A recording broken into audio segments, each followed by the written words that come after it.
మిడ్మానేరు నుంచి మల్కపేట రిజర్వాయర్లోకి నీటి విడుదలకు అన్ని ఏర్పాట్లు చేసినట్లు కలెక్టర్ సందీప్ కుమార్ ఝా వెల్లడించారు.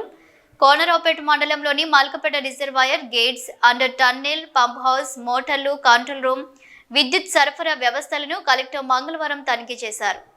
మల్కపేట రిజర్వాయర్లో ప్రస్తుతం నీటి నిల్వ ఎంత ఉంది అని జిల్లా నీటిపారుదల శాఖ అధికారి అమరేందర్ రెడ్డిని ఆరా తీయగా ఈరోజు 0.75 టీఎంసీల నీరు ఉందని కలెక్టర్ దృష్టికి తీసుకెళ్లారు.